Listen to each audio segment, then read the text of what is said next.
Hello everyone, welcome to definite success Pathshala. मैं आपकी Hindi educator Rupali Verma. भाई आज हम क्या लेकर आए हैं? आज हम अपने क्लास 9th के प्यारे प्यारे बच्चों के लिए वीडियो लेकर आए हैं और आज हम कर रहे हैं अपनी क्लास 9th हिंदी कोर्स ए की हमारी बुक है क्षितिज भाग 1।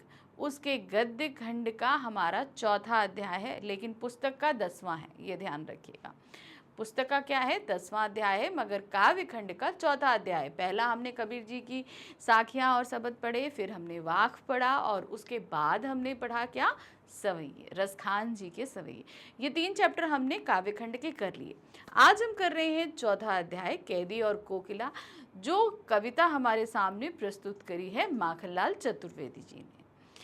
अब देखिए, थोड़ा सा पहले समझ लें कि आज हम करने क्या वाले हैं। हम आज कर रहे हैं अपने मोस्ट इम्पोर्टेंट क्वेश्चन, जो कि है वर्णनात्मक प्रश्न। अब ये वर्णनात्मक प्रश्न मैं क्यों लेकर आई हूँ? देखिए, जो आपका एग्जाम होगा ना, उसमें 2 तरीके के क्वेश्चन आने वाले। हर वीडियो में चीज़ समझाती हूँ, ध्यान से देखिएगा। 2 तरीके के प्रश्न आने वाले हैं। पहले हैं ऑब्जेक्टिव यानी कि मल्टीपल चॉइस क्वेश्चन, बहुविकल्पीय। दूसरे हमारे सब्जेक्टिव हैं यानी कि वर्णनात्मक प्रश्न रहेंगे। अब इनमें आपको करना क्या है भाई? मल्टीपल चॉइस क्वेश्चंस तो मैं हर एक चैप्टर के करवा चुकी हूँ। अब हम कर रहे हैं वर्णनात्मक प्रश्न, मोस्ट इंपॉर्टेंट क्वेश्चन। अब इनको आप बोलोगे कि मैम इन्हें मोस्ट इंपॉर्टेंट क्वेश्चन आप क्यों कह रहे हो? क्योंकि देखिए, मैंने देखा कि पिछले रिपीटेडली कई टाइम से जो क्वेश्चंस आ रहे हैं उनको मैंने शामिल किया है।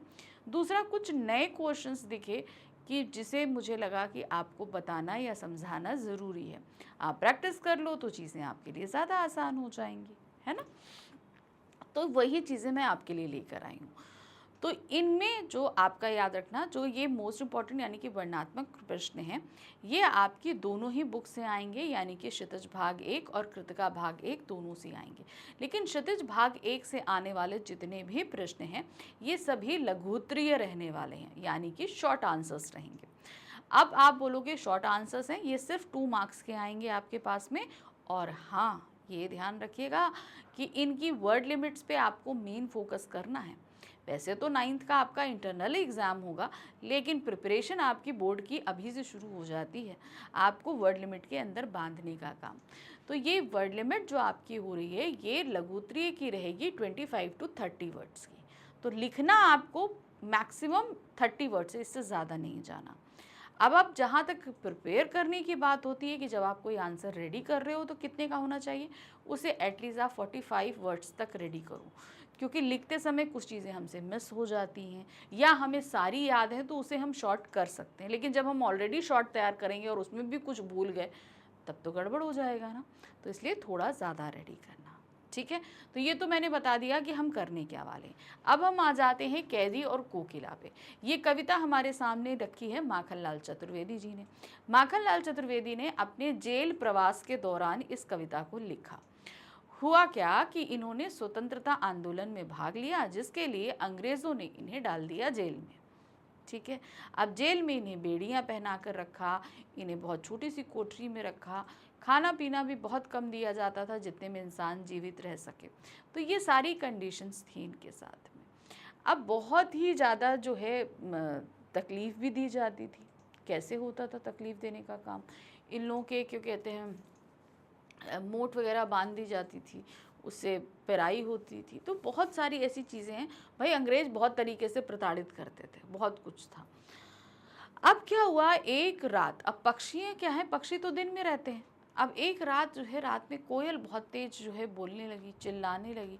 अब कोयल जो कि अपने मधुर गान के लिए जानी जाती है और दिन में बोलती है, वो आधी रात को चिल्ला रही है। अब ये देख कर माखनलाल चतुर्वेदी विचलित हो गए और उन्होंने इस कविता का रचना कर डाली कि आखिर इतनी रात में ये कविता, वो कोयल क्यों जो है बोल रही है। अब इसके पीछे उनकी देशभक्ति की ही भावना थी कि कहीं ना कहीं जो कोयल है, वो जो लोग कहीं ना कहीं उनकी देशभक्ति की भावना सुप्त अवस्था में, क्योंकि भाई बहुत सारे कैदी वहाँ पर ऐसे थे जो स्वतंत्रता संग्राम में भाग लेने के ज़रिए बंद हुए थे। अब उन्हें कहीं ना कहीं पछतावा हो रहा था कि अरे, हम यहाँ आ गए, हम कुछ कर नहीं पा रहे हैं, क्या हमने गलत किया? तो ऐसे लोगों के अंदर की को जागृत करने के लिए इस कोकिला को यहाँ प्रतीक रूप में रखा गया है कि नहीं, तुमने जो काम किया वो बहुत अच्छा है, सब कुछ है, बस तुम्हें अपने अंदर की हिम्मत को बना कर रखना है। अब यहाँ पर कोकिला जो बोल रही है उसके ज़रिए जो है ना कवि ने उससे बहुत सारे प्रश्न किए हैं। चलिए उनको कविता हम पूरी आपको पढ़ा चुके हैं। इस चैप्टर का हमने detail explanation, NCERT solution, DPP solutions plus multiple choice questions, ये 4 चीज़ें हम करा चुके हैं। आज हम 5वीं चीज़ कर रहे हैं, वो है हमारे मोस्ट इंपॉर्टेंट क्वेश्चन, यानी कि 5वीं बार इस चैप्टर को हम रिवाइज करने जा रहे हैं। ठीक है, तो चलिए देखते हैं। पहला प्रश्न है, कैदी और कोकिला कविता का प्रतिपाद्य लिखिए। देखिए पहले ही प्रश्न में आपको पूरी कविता को समराइज करने की बात आ गई, कवि के भाव को लिखने की बात आ गई, उसके आसपास की सारी चीज़ों को संकलित करने की बात आ गई। अब इसे आप कैसे लिखोगे? ठीक है, चलिए देखिए कैसे। उपर्युक्त कविता में कवि ने पराधीन भारत में तत्कालीन सरकार के शोषण तंत्र का सचित्र वर्णन किया है। पराधीन भारत यानी भारत जब गुलाम था, उस समय की तत्कालीन सरकार यानी कि अंग्रेज सरकार का कितना ज़्यादा अत्याचार होता था, लोगों को कितना शोषित करती थी, उसका पूरा वर्णन उन्होंने यहाँ पर किया हुआ है। जिसमें अंग्रेज अधिकारियों कर्मचारियों द्वारा भारतीयों पर ढाए गए जुर्म और अत्याचार का मर्म स्पर्शी चित्रण है कि किस तरीके से उनसे मूठ खिंचाई जाती थी, उनसे कोल्हू चलवाया जाता था, सब कुछ उन्होंने ये सारी चीज़ें लिखी हैं। स्वयं कवि भी एक स्वतंत्रता सेनानी के रूप में जेल में यातनापूर्ण जिंदगी जी रहा है। जेल ने कवि कौन है? माखनलाल चतुर्वेदी। उन्होंने भी स्वतंत्रता आंदोलन में भाग लिया, इसलिए उन्हें क्या है, जेल में बंद कर दिया गया, डाल दिया गया। अतः कवि ने जेल में कैदियों के साथ हो रही बर्बरता का सजीव चित्रण किया है कि भाई उन्हें खाना नहीं पूरा दिया जाता, पानी नहीं दिया जाता, उनके साथ और ना जाने कितनी कितने यातनाएं दी जाती हैं उनको। कवि ने कोयल के माध्यम से भारतीय जनमानस को संदेश देना चाहा है कि यह समय मधुर गीत गाने का नहीं है, यानी कि कोयल जो कि मधुर गीत गाती है, वो भी इस समय मधुर गीत नहीं गा रही है, वो भी क्या है, कर्कश आवाज में बोल रही है। क्यों? क्योंकि उसको भी पता है कि हमारे देश में कितना ज्यादा अत्याचार हो रहा है अंग्रेज सरकार के द्वारा। गीत गाने का नहीं, अपितु मुक्ति गीत गाने का है। कवि की उक्तियों से भारतीय जनमानस में अंग्रेज शासन के विरुद्ध आक्रोश भड़क उठता है। अब जब ये कविता लिखी गई तब तो हमारा देश जो है वो पराधीन था, गुलाम था, तो उस समय जब ये कविता किसी ने पढ़ी होगी, लोगों के सामने जब आई होगी, तो लोगों के अंदर भी खूब गुस्सा आया होगा कि भाई अंग्रेज सरकार ऐसा कैसे कर सकती है। आया होगा कि नहीं आया होगा? तो वो उस समय उन लोगों भारतीयों के अंदर आक्रोश भड़का था। इसी आक्रोश के संदेश को जेल तक पहुंचाने के लिए कोयल असमय अर्धरात्रि में कूक रही है, यानी कि वो समय नहीं है उसके बोलने का, लेकिन तब भी वो बोल रही है ना, जिसमें मधुरता नहीं वेदना है, जिसे कवि ने कोयल की हूक कहा है।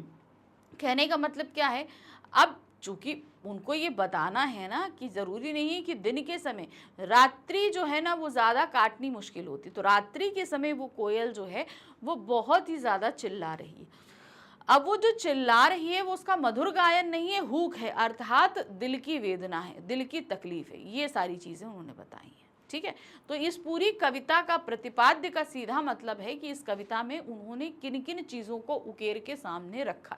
किसी भी कविता का प्रतिपाद्य हो, हमेशा ये ध्यान रखना, आपको कविता का सार या सारांश नहीं लिखना है, आपको ये बताना है कि कवि ने आखिर इसमें बताना क्या चाहा है, वो किन किन समस्याओं के बारे में बता रहे हैं, क्या क्या चीज़ें बता रही हैं, वो सारी चीज़ें यहाँ पर आपको लिखनी है। चलिए आ गए अब हम प्रश्न संख्या 2 पर। क्या दिया है, कैदी और कोकिला पाठ में कवि ने कोयल को बावली क्यों कहा है? बावली मतलब क्या होता है, आप में से बहुतों को पता होगा, मैंने बताया भी है। बावली का मतलब होता है पगली, यानी कि पागल। ठीक है, अब क्यों कहा है? अब वो कोयल जो दिन में बोलती है, दिन में बोलती है और वो भी इतना मीठा गीत गाती है, अब वो आधी रात में आई और आधी रात में गायन नहीं कर रही है, वो चिल्ला रही है, वो ऐसा लग रहा है जैसे वो पागल हो गई। अब पागल होने का कारण भी है अब इन्होंने बताया कि क्या कोई तुमने दानावल की आग देखी? दानावल अर्थात क्या तुमने जंगल में कोई ऐसी आग देख ली लगी हुई जिससे तुम पागल हो गई? तो अब दानावल जो बोला गया, दानावल का शाब्दिक अर्थ होता है जंगल की आग, लेकिन यहाँ पर जो दानावल का तात्पर्य दिया गया है सीधे सीधे है, क्या तुमने अंग्रेजों के होते हुए ऐसे अत्याचारों को देख लिया कि तुम पागल हो गई? ठीक है, ये चीज मतलब एक पक्षी भी जो है उन अत्याचारों से इतना प्रभावित हुआ है। चलिए देखते हैं।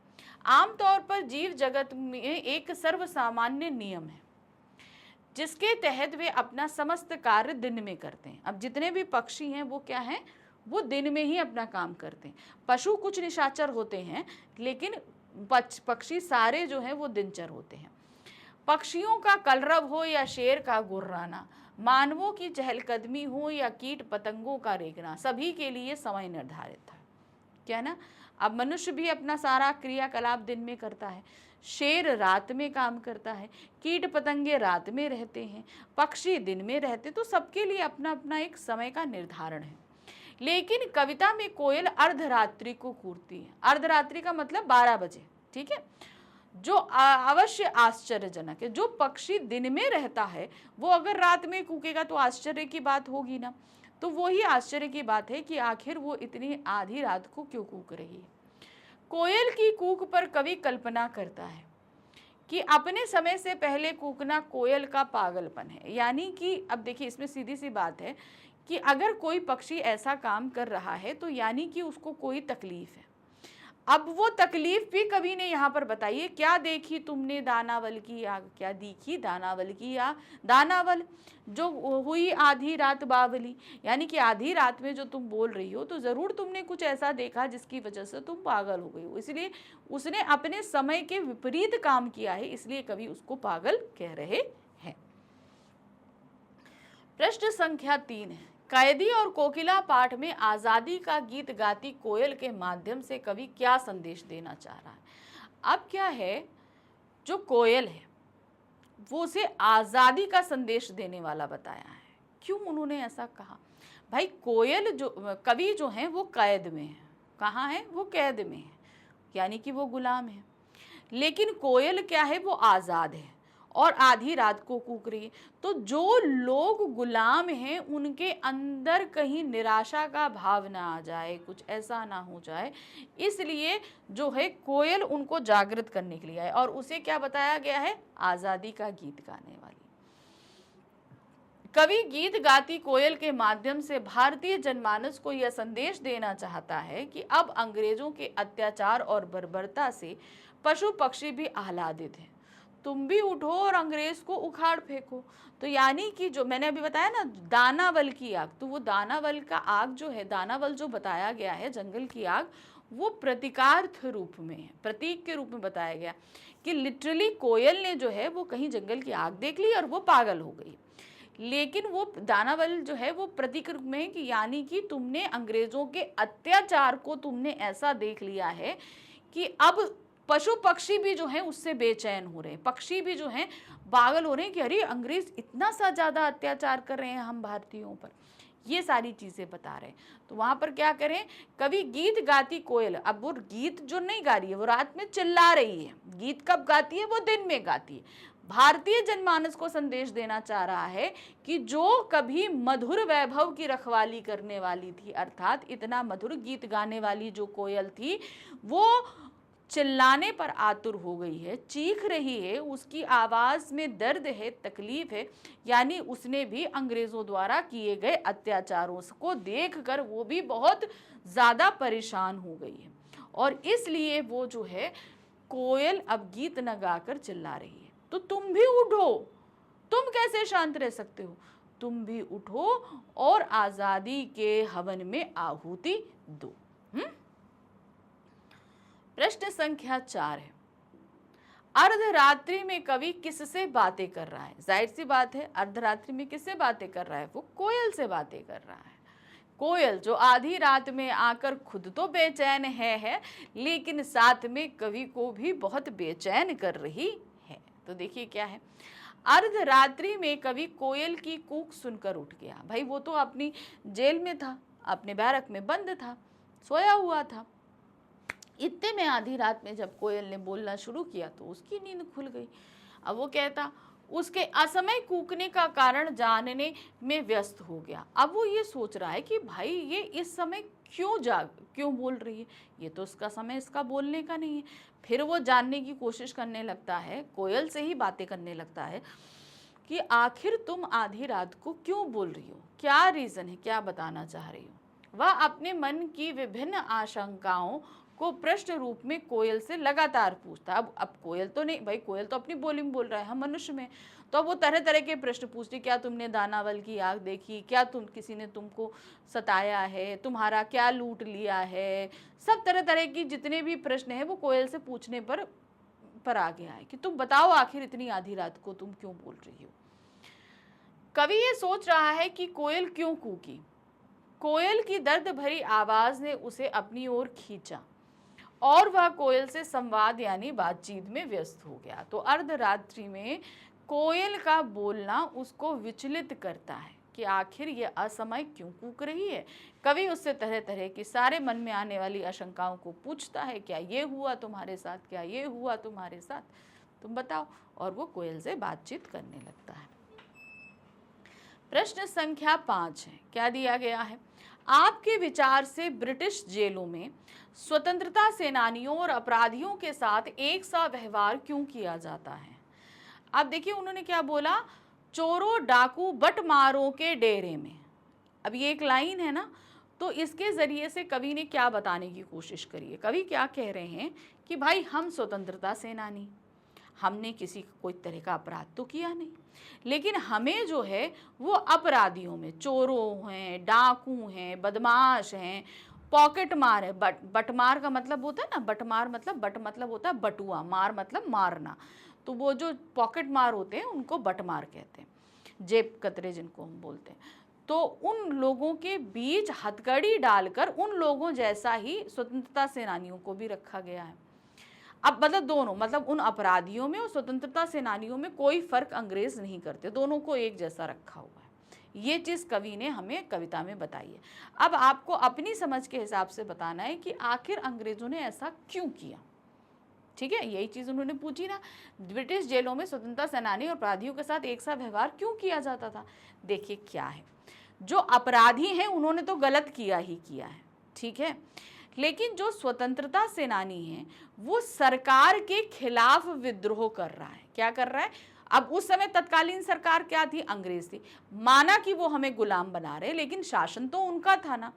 अब अगर उनके, अंग्रेजों के पॉइंट ऑफ व्यू से देखा जाए तो उनके हिसाब से क्या था कि जो हमारी सरकार के खिलाफ बोलेगा उसने तो देशद्रोह किया है, और देशद्रोह करने वाला व्यक्ति भी उतना ही अपराधी है जिसने किसी की हत्या करी हो, किसी का जेब काटा हो। तो इसीलिए उन दोनों के साथ एक जैसा व्यवहार किया जाता था। देखिए क्या है, मेरे विचार से ब्रिटिश भारत में अंग्रेज निरंकुश शासक थे, यानी कि उनके ऊपर किसी तरह का अंकुश नहीं था। जैसे भारत में अभी है लोकतंत्र शासन है, लोकतंत्र शासन में क्या होता है, सरकार के ऊपर लोगों का एक अंकुश रहता है, क्योंकि वो लोगों द्वारा चुन के सरकार भेजी जाती है, तो और लोगों को पूरा अधिकार होता है कि वो सरकार के खिलाफ आवाज़ उठा सकें, जिसे हम बोलते हैं अभिव्यक्ति का अधिकार। ठीक है, हमें बोलने का अधिकार है, ठीक है।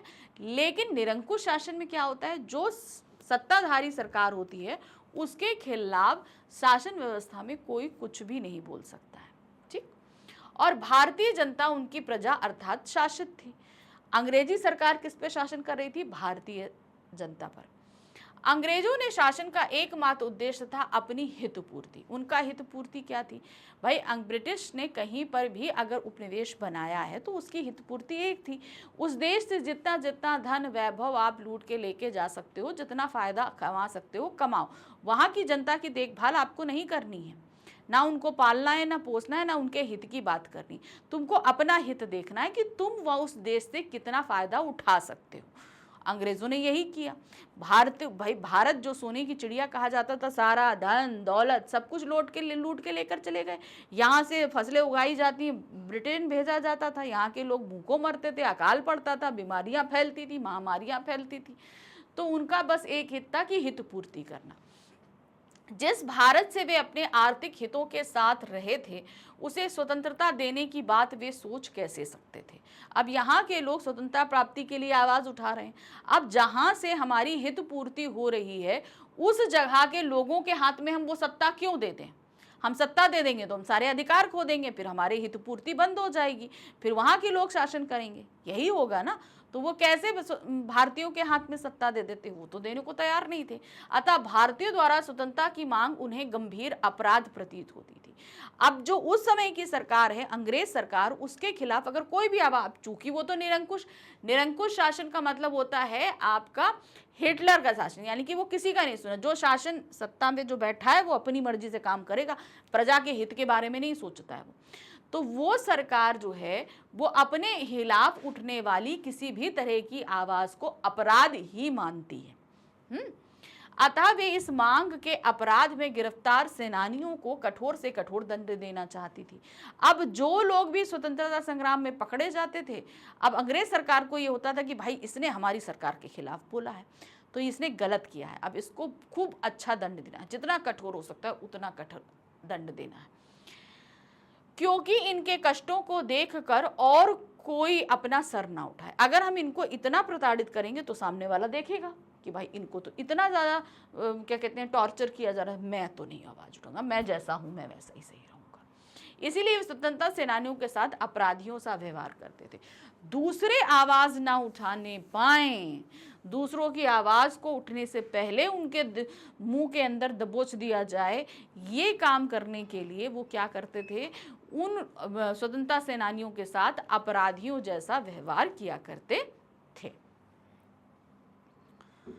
प्रश्न संख्या 6, कैदी और कोकिला पाठ में कवि ने किस करनी को काली बताया है और क्यों? शासन की करनी काली, ठीक है, क्या बताया? शासन की करनी काली, करनी मतलब होता है कार्य। अब उस समय शासन किसका था? उस समय शासन था अंग्रेजों का। अब अंग्रेज जो भी कार्य कर रहे थे उसे काला बताया। काला का मतलब क्या होता है? अत्याचार, शोषण, एक तरीके से वो। अब जो अंग्रेज सरकार थी वो भारतीयों के ऊपर अत्याचार कर रही थी, शोषण कर रही थी, उनके ऊपर ना जाने कितने तरह का टैक्स लगा रही थी, उनको गुलाम बनाकर रखा था, जो कोई उनके खिलाफ बोलते उनको इतना मार रहा था। मतलब अंग्रेज सरकार हर तरीके से अपना निरंकुश शासन कायम रखना चाहती थी, जिसके लिए वो हर हथकंडे अपना रही थी। साम दाम दंड भेद, बड़े से बड़े राजाओं को उसने जो है क्या कहते हैं समझाकर, कुछ पैसा इनाम, लोभियों को पैसा देकर, जो किसी तरीके से ना माने उन्हें दंड देकर, हर तरीके से उन्होंने किया। उनकी एक रूल था कि फूट डालो राज करो, ठीक है, डिवाइड एंड रूल, ये उनकी पॉलिसी थी। तो उसके जरिए वो क्या करते थे, बस भारत पर उनको किसी ना किसी तरीके से राज करना था। उसके लिए वो कुछ भी करने को तैयार थे, यानी कि अगर किसी को मारना पड़े, सताना पड़े, उसकी प्रॉपर्टी जब्त करनी पड़े, उसका राज्य जब्त करना पड़े, हर एक काम करते थे। तो उनके द्वारा किया गया हर कार्य क्या था? गलत था। इसीलिए उसको कवि ने क्या बोला? शासन की करनी काली, ठीक है, शासन यानी कि अंग्रेज सरकार। कैदी कोकिला पाठ में कवि माखनलाल चौधरी ने भारत में अंग्रेजों के शोषण की करनी को काला बताया है, या कि वो भारतीयों को दबाने की, उनको शोषण करने की, उनके ऊपर अत्याचार करने का हर एक तरीका अपना रही थी। तो वो क्या था? उसकी करनी काली थी, क्योंकि अंग्रेज भारतीयों का शोषण कर रहे थे। स्वतंत्रता की आवाज उठाने वालों को जेल की काल कोठरी में डालकर गंभीर यातनाएं दी जाती थी। वे किसान, मजदूर, दुकानदार सब पर लगातार अत्याचार कर रहे थे। उनके शासन में कोई सुखी नहीं था। आम कह रहे हम, अगर आप बोलिए उस समय राजा महाराजा थे, आप राजा महाराजाओं की बात कर लीजिए, क्या कहते हैं सामंत लोगों की बात कर लीजिए, आप नवाबों की बात कर लीजिए, आप किसी की भी बात कर लीजिए, कोई भी उनके शासन में खुश नहीं था। सिर्फ जो लोभी लोग थे, भारतीयों में जो लोभी थे वो खुश थे, क्योंकि भाई उनको एक ओहदा मिल रहा था, उनको पैसा मिल रहा था, सब कुछ था, तो वो उस तरीके से खुश थे। लेकिन जो लोग सही थे, अपनी मातृभूमि से प्रेम करते थे, वो कोई खुश नहीं था। और उन लोगों को दबाने के लिए अंग्रेजी सरकार हर तरीके के हथकंडे अपना रही थी। इसीलिए क्या कहा गया? शासन की करनी काली। प्रश्न संख्या 7 है, कवि का जेल जाने का क्या कारण था? कवि भी अपनी मातृभूमि से बहुत ज़्यादा प्रेम करते थे। जब उन्होंने देखा कि ये अंग्रेजी सरकार हमारी भूमि पर, यहाँ पर रहने वाले लोगों पर इतना ज़्यादा अत्याचार कर रही है, हमारी मातृभूमि को उन्होंने गुलाम बना दिया है, उसे इतना प्रताड़ित कर रही है, तो हमारे माखनलाल चतुर्वेदी भी अंदर से एकदम विचलित हो गए और उन्होंने भी अपने देश को स्वतंत्र कराने के लिए आवाज़ उठाना शुरू कर दिया, स्वतंत्रता आंदोलन में भाग लिया, जिसके चलते अंग्रेजों ने उन्हें जेल में डाल दिया था। कवि स्वतंत्रता सेनानी थे, अतः वह देश की स्वतंत्रता के लिए तत्कालीन शासन के खिलाफ कार्य करते थे। तत्कालीन शासन कौन था? अंग्रेज। तत्कालीन का मतलब होता है उस समय के। अब ये कवि जब कविता लिख रहे हैं तो उस समय की शासन किसका था? अंग्रेजों का था। तो उस समय के शासन के खिलाफ इन्होंने आवाज उठाई, यानी कि अंग्रेज सरकार के खिलाफ आवाज उठाई। अंग्रेज शासक इसे विद्रोह मानते थे। भाई उनके शासन के खिलाफ कोई भी आवाज उठाएगा तो विद्रोह, चाहे भाई हम कह रहे हैं निरंकुश था तो उसके खिलाफ, तो वहां तो ऐसे भी किसी को बोलने की आज़ादी नहीं होती। उस कंडीशन में आप सरकार के खिलाफ आवाज उठा रहे हो तो वो तो एक विद्रोह हुआ, अपराध हुआ। कवि की इसी गलती की सजा स्वरूप उन्हें जेल जाना पड़ा था। ठीक, नेक्स्ट आते हैं प्रश्न संख्या 8। जेल में कैदी के रूप में कवि को क्या क्या करना पड़ा? अब जेल में जब कवि थे तो उन्हें क्या क्या करना पड़ता था, है ना। अब कैदियों को ऐसे थोड़ी ना फ्री में रख के खाना खिला दिया जाएगा, उनसे कोलू पिरवाया जाता था। कोलू मतलब होता है तेल निकलवाने का काम किया जाता था। देखिए क्या क्या है। कैदी के रूप में कवि को पेट पर जुआ रखकर मोट खींचना पड़ता था। जुआ रखकर मतलब क्या होता है? जुआ होता है जो बैल आप देखते हो ना, बैल के ऊपर एक लकड़ी रखी जाती है, कंधे, दो बैलों को बराबर करने के लिए लकड़ी रखी जाती है। अब अगर बैल बनाना है कैदी को तो वो कहाँ रखा जाएगा? कैदी के पेट में, ठीक है। और फिर उसको कोलू क्या होता है? तेल पिराया जाता है। मैंने आपको पूरा एक्सप्लेन बताया कि एक पत्थर होता है, उसमें सरसों डाली जाती है, उसके ऊपर दूसरा हैवी पत्थर रखा जाता है, उसे जोड़ा जाता है किससे? बैल से। अब वो चलता रहता है और कोलू से तेल निकलता रहता है, ठीक है। तो वही चीज़ होती है, उसे पत्थर के टुकड़े और गिट्टियां तोड़नी होती थी। अब पत्थर दे दिया जाते थे, तोड़ो, क्योंकि भाई उस समय भारत में कंस्ट्रक्शन वर्क काफ़ी हो रहा था, रोड बनानी थी, ये लोग गाड़ियां लेकर आए थे तो कंस्ट्रक्शन हो रहा था, इन लोगों को अपने घर महल बनाने थे, तो उसके लिए पत्थर वगैरह सीमेंट की ज़रूरत पड़ती थी, तो ये तोड़ने का काम होता था। उस समय जो ये क्रशर और थ्रेशर नहीं होते थे जिसके ज़रिए सीमेंट बनाई जाती थी। बैलों की जगह कोलू से उसे जुतकर काम करना पड़ता था। और खेत वगैरह में क्या होता था कि जो बैल काम करते थे वो सारे काम जो है इन बैलों की जगह कैदियों को जोत दिया जाता था। चलो तुम खेत जोतना शुरू करो। इस तरीके के काम जो है वो कैदियों से लिए जाते थे और खुद हमारे कभी भी ये सारे काम करते थे। अब देखिए पशुओं जैसा काम जो है कैदियों से कराया जाता था, तो ये एक तरीके से अत्याचार ही था। प्रश्न संख्या 9 है, जेल में कवि के रोने को गुनाह क्यों माना जाता है? अब देखिए क्या है ना, जेल में तो आपको प्रताड़ित करने के लिए रखा गया है। क्यों रखा गया है? ताकि आपको तकलीफ हो, आपको परेशानी हो। तो फिर उस जगह अगर आप रोते हो तो ये क्या होगा, कहीं ना कहीं दूसरे कैदियों के लिए परेशानी होगी, है ना। तो आपको जो है आपकी तकलीफ को अपने पास अंदर तक रखनी है। तो देखिए क्या है, पराधीन भारत में अंग्रेजों द्वारा भारतीयों के साथ अमानवीय व्यवहार किया जाता था। अमानवीय का तात्पर्य होता है ऐसा व्यवहार जो एक मानव दूसरे मानव के साथ नहीं करता, ठीक है, अमानवीय।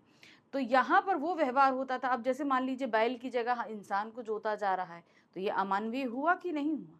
वो काम जो मानवों से नहीं करे जाते, जानवरों से लिए जाते हैं, वो कार्य मानवों से लिए जा रहे हैं।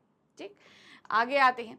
वे निर्दोष भारतीयों को जेल में डाल देते थे। भाई जरूरी तो नहीं कि हर बार जिनका दोष हो उन्हीं को डाला जाए।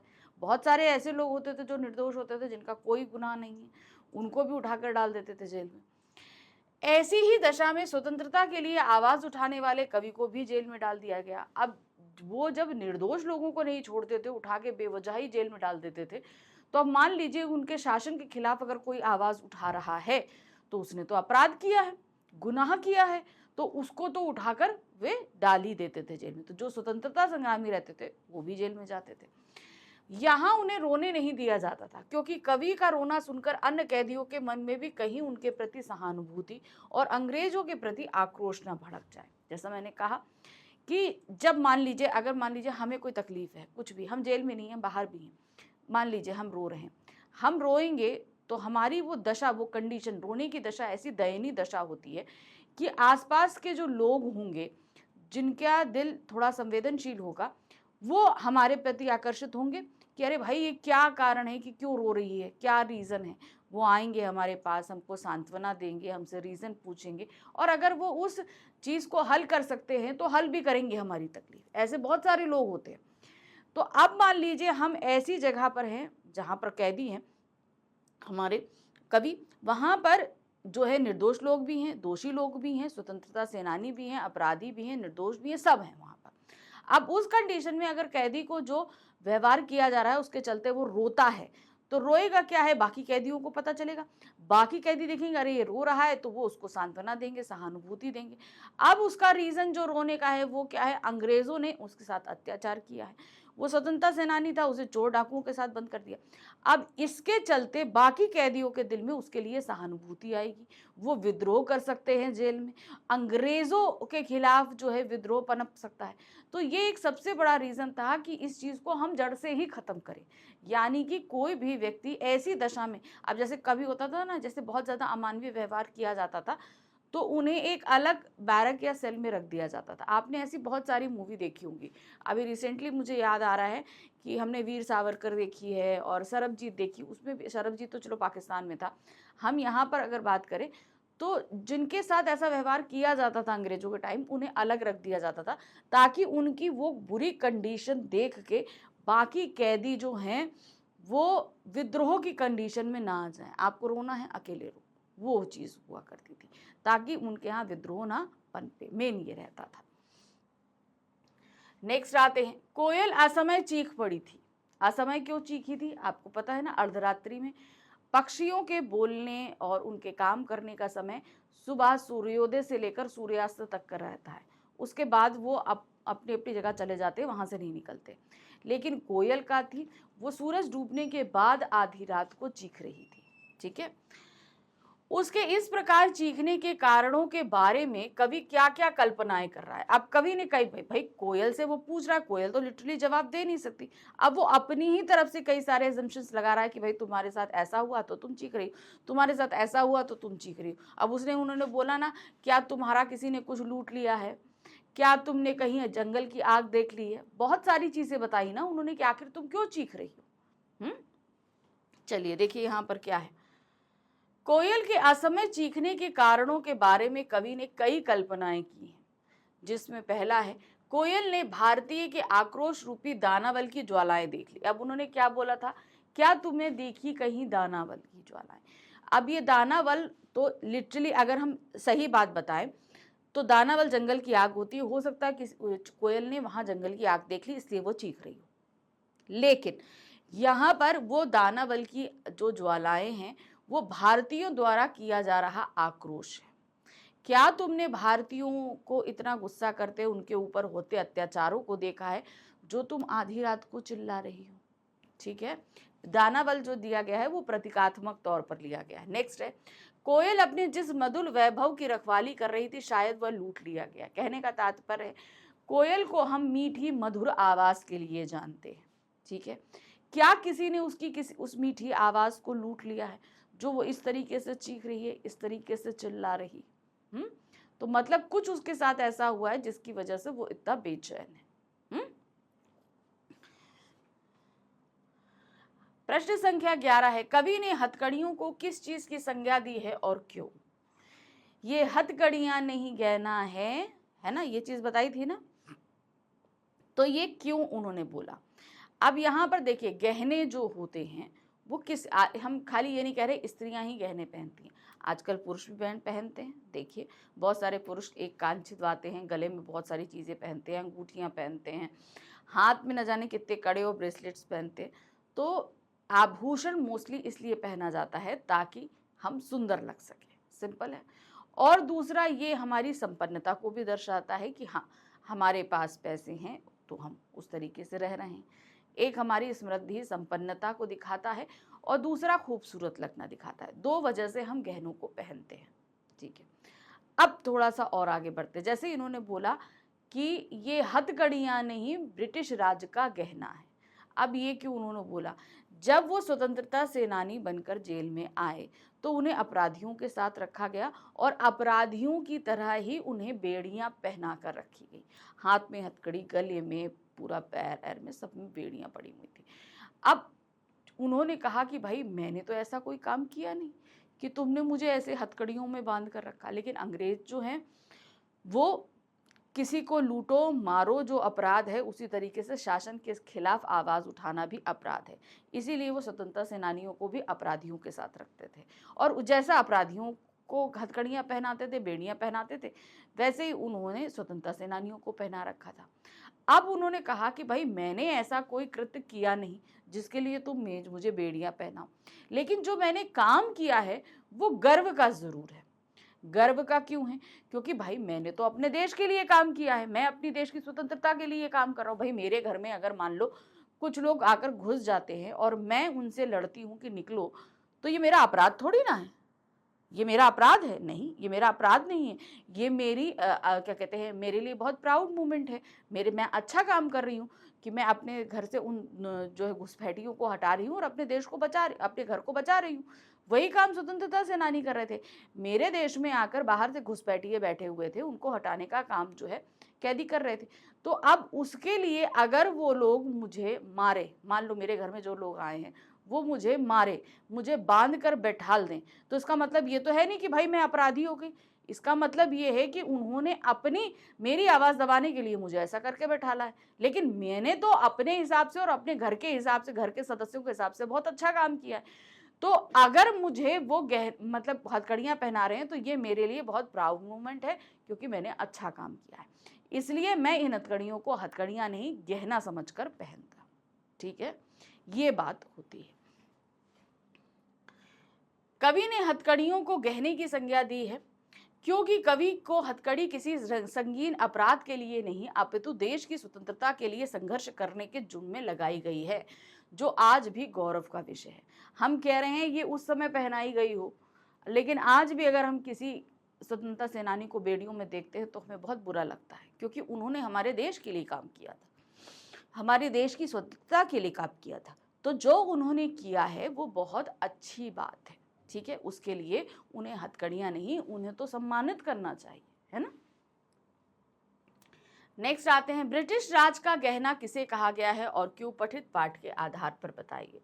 ब्रिटिश राज का गहना हथकड़ियों को कहा गया है क्योंकि ब्रिटिश सरकार अपनी सरकार के खिलाफ होने वाले किसी भी आक्रोश को, किसी भी आवाज को दबा देना चाहती थी, और दबाने के लिए वो जो कोई भी आवाज उठाता था उसे उठाकर जेल में डाल देते। जेल में उसे हथकड़ियां पहनाते, बेड़ियां पहनाते, लेकिन वो स्वतंत्रता सेनानी इसे बेड़ियां या हथकड़ियां समझकर नहीं पहनते थे। क्यों? क्योंकि उन्होंने कोई अपराध नहीं किया है, अपने देश के लिए एक अच्छा कार्य किया है, तो वो उसे गहने की तरह लेते थे कि ब्रिटिश राज मुझे गहना पहना रहा है। अंग्रेज सरकार ने क्रांतिकारियों और स्वतंत्रता सेनानियों को जेल में रखकर हथकड़ियां पहना दी थी। इन हथकड़ियों को ब्रिटिश राज का कहना कहा गया है। ये हथकड़ियां भारत माता को आजाद कराने के पवित्र उद्देश्य को पूरा करते हुए मिली थी, इसीलिए इन्हें गहना कहा गया है। भाई ऐसा तो नहीं है कि उन्होंने मुझे ऐसी हथकड़ियां पहना दी। हथकड़ियां पहनाई क्यों? क्योंकि मैं अपने देश को आजाद कराने के लिए काम कर रहा था। तो ये क्या है, वो माना कि उनके लिए सजा है, पर मेरे लिए बहुत प्राउड मोमेंट है कि मैंने अपने देश के लिए ये कार्य किया है और उसके लिए मुझे ये हथकड़ियां पहनाई जा रही हैं। प्रश्न संख्या 13 है, कैदी और कोकिला शीर्षक कविता में कवि का उद्देश्य स्पष्ट कीजिए। अब कैदी और कोकिला में अब हमें ये नहीं पता कि लिटरली आधी रात में कोकिला बोल भी रही थी कि नहीं बोल रही थी, कि ये सिर्फ कवि की कल्पना मात्र थी। लेकिन इसके जरिए से उन्होंने मतलब हम लोगों को, अगर उस समय उन्होंने कविता लिखी तो वहां पर भारतीयों को जागृत करने के लिए लिखी कि जो भारतीय भारत की स्वतंत्रता में भाग नहीं ले रहे हैं वो इस कविता को पढ़कर थोड़ा आक्रोशित हों और जो है स्वतंत्रता संग्राम में भाग लें।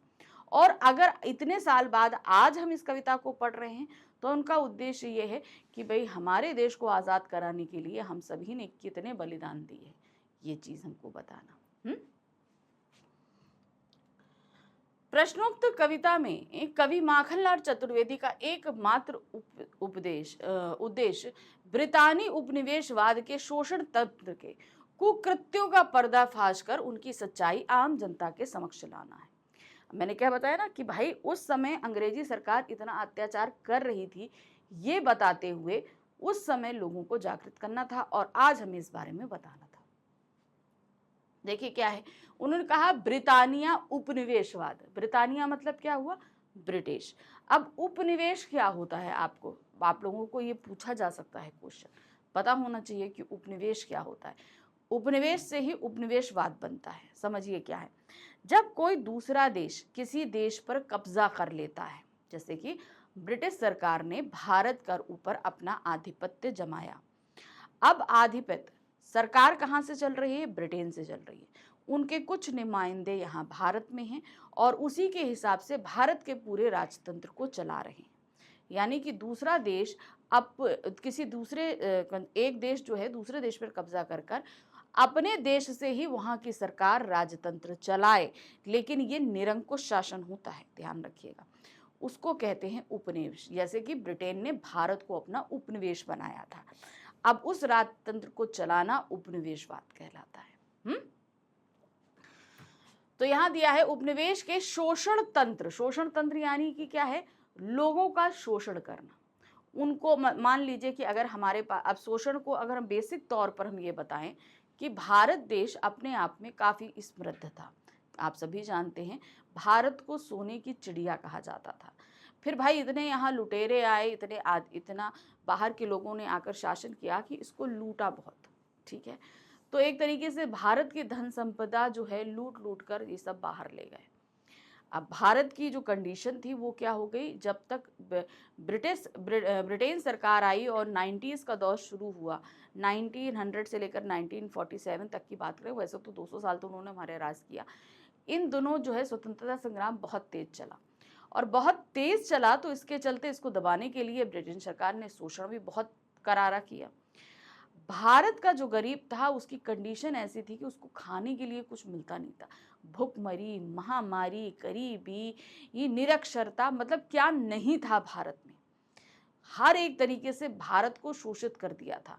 पढ़ने देते नहीं थे, कर पे कर लगाते थे। पूरा साल किसान मेहनत करके खेत कर में धना क्या कहते हैं उपज करे, और जो है ये लोग कर के नाम से आधे से ज़्यादा जो है वो लेके चले जाते थे सारी खेती। तो एक तरीके से उनका जो कृत्य था। दूसरा, अगर कोई आवाज़ उठाए तो जेल में डाल देना, बेवजह मार डालना, अत्याचार करना, मतलब बहुत कुछ हुआ करता था। इस चीज़ तो मुझे बताने की ज़रूरत नहीं है कि अंग्रेज सरकार कितना शोषण करती थी। अब क्या दिया उन्होंने, शोषण तंत्र के कुकृत्यों यानी कि बुरे कार्य। कृत्य मतलब होते हैं कार्य, कु मतलब क्या होते हैं, बुरे बुरे कार्यों का। उन्होंने जो बुरे कार्य किए उनका पर्दाफाश करना। यानी कि अब जैसे मान लीजिए जेल में जो चीज़ें हो रही हैं, तो बाहर रहने वाले लोगों को तो उस बारे में नहीं पता है ना। तो इस कविता में उन्होंने उस चीज़ को मेंशन किया है कि जो लोग जेल में जाते हैं उनके साथ क्या किया जाता है, तो उनके बारे में बताया। उनकी सच्चाई आम जनता के समक्ष लाना था, जो नॉर्मल लोग थे उनके सामने, कि जेल के अंदर कितना अत्याचार किया जाता है, ये चीज़ बतानी थी। ये कविता भारतीय स्वाधीनता संग्राम के सेनानियों के साथ कारागार में किए गए दुर्व्यवहारों और यातनाओं का साक्ष्य प्रस्तुत करती है।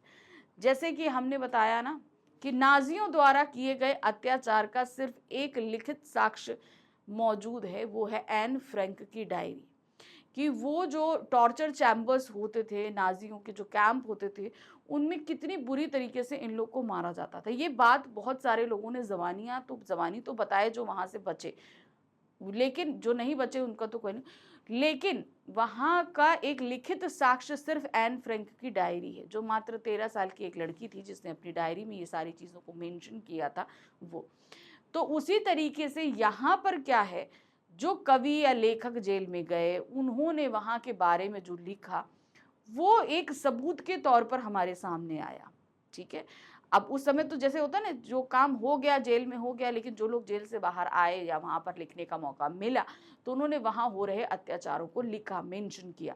उसी तरीके से उन्होंने वहाँ पर ये लिखा कि भाई जेल में ये कार्य जो है वो कैदियों के साथ होते हैं, और अगर आप स्वतंत्रता संग्रामी हो तो आपके साथ तो बेहतरीन तरीके से अत्याचार किए जाएंगे। तो ये सारी चीज़ों का एक सबूत हमारे पास में है कि अंग्रेज ऐसा ऐसा किया करते थे। प्रश्न संख्या 14 है, देश देख विषमता तेरी मेरी पंक्ति के माध्यम से कवि क्या कहना चाहता है। यहाँ पर क्या दिया है उन्होंने, कवि जो है कोकिला से कह रहे हैं देख विषमता तेरी मेरी, मतलब क्या है इसका कि देखो तुम में और मुझ में कितना अंतर है। अब आधी रात को आकर कोयल वो चिल्ला रही है, चीख रही है, यानी कि उसको तकलीफ है। अब कवि कहते हैं कि देखो मेरे पास कितनी तकलीफ है, तुम्हारे पास उड़ने के लिए विचरण करने के लिए जो है वो पूरा आकाश है, लेकिन मैं क्या हूं, मैं इस जेल में कैद हूं। तुम्हें रहने के लिए वो हरी डाली है, मेरे लिए 10 फुट का ये संसार है। तुम जी भर के अच्छे से खा सकती हो, मुझे तो यहाँ खाना भी जो है वो बस उतना ही दिया जाता है जितने में हम जी सके। तो यहाँ पर उन्होंने डिफरेंस बताया है कि कोकिला के और उनमें क्या अंतर है। उसके बावजूद भी जो है लेखक वो इतना विद्रोह नहीं कर रहे जितना कोयल आज़ाद होकर विद्रोह कर रही है। तो एक तरीके से वो कह रहे हैं कि तुम जो अपनी आवाज़ से है, जो हम लोग हैं, हम लोग जो इतने अत्याचार सहने के बाद भी शांत है, हमारे अंदर एक विद्रोह की आग जगा रही हो तुम। प्रश्नोक्त पंक्ति के माध्यम से कवि ने अपनी स्थिति और कोयल की स्थिति के बीच के अंतर को रेखांकित किया है कि हम दोनों के बीच कितना डिफरेंस है। कोयल स्वतंत्र है, हरे भरे पेड़ों पर बैठ अपना गायन सुनाती फिर रही है, वहीं कवि एक छोटी सी 10 फुट की कोठरी में गंभीर यातनाओं के बीच रहने को बाध्य है। कोयल को गाने की आज़ादी है, लेकिन यहाँ तो इनका बोलना भी गुनाह है। तो यहाँ पर बता रहे हैं कि भाई तुमको तो आज़ाद हो, रहने के, उड़ने के, खाने के, बोलने की, सबकी आज़ादी है, लेकिन मेरा क्या है 10 फुट का संसार है, मुझे तो बहुत ज़्यादा तकलीफ़ें भी दी जा रही हैं और जो है खाने को ठीक से दिया नहीं जाता और बोलना तो बिल्कुल ही गुनाह है। कोयल के गीत गाने से सभी प्रसन्न होते हैं, जबकि कवि अपनी साधारण बात भी किसी से नहीं कर सकता है, क्योंकि वहाँ बात करना मना है। आप अपनी तकलीफ दूसरों को शेयर नहीं कर सकते हो। तो कवि क्या है, वो अपनी सारी प्रॉब्लम्स को शेयर नहीं कर सकता, जबकि कोयल क्या है, वो खुलकर मधुर गीत गा रही है। प्रश्न संख्या 15 है, कोयल की कूक सुनकर कवि की क्या प्रतिक्रिया थी। अब कवि तो रात में आराम से अपने बैरक में सोया हुआ था, अपनी जो कोठरी थी 10 बाई 10 की, उसमें तो शांति से सोया हुआ था। लेकिन क्या हुआ, रात में लगी कोयल ने कूकने। अब कोयल जो लगी कूकने तो फिर क्या हुआ कि कवि जाग गए। एक तो ऐसे ही भाई इतनी यातनाओं तकलीफों के बीच में नींद नहीं आ रही थी। अब इतने में कवि का कूकना जो है वो कवि को बहुत सारी चीज़ों के बारे में समझाने लगता है कि आखिर इतना क्यों कूक रही है, क्या बात है, इसको क्या तकलीफ है, ये सारी चीज़ें। कोयल की कूक आमतौर पर मधुर मानी जाती है। जैसे मैंने बताया कि कोयल तो अपने मधुर गायन के लिए भाई जानी जाती है कि बहुत मीठा गाना गाती है, बहुत अच्छा गाना गाती है। लेकिन कविता में वर्णित कोयल की कूक असमय अर्थात अर्धरात्रि में है। अब कोयल दिन में गाती है, लेकिन ये इस समय अलग समय पे गा रही है, यानी कि आधी रात में गा रही है। इसीलिए असमय कोयल की कूक ने कवि को असहज कर दिया। वो काम जो अपने समय के विपरीत हो रही है, तो कवि कहीं ना कहीं इस बात को लेकर थोड़ा बेचैन है। वह यह सोचने पर विवश हो गया है कि अर्धरात्रि में कोयल की कूक का क्या कारण है, कि भाई अगर ये कोई पक्षी अपने समय के विपरीत काम कर रहा है तो इसका अपना एक रीजन होगा। तो क्या कारण है कि वो अपनी इस कूक को समय के विपरीत कर रहा है।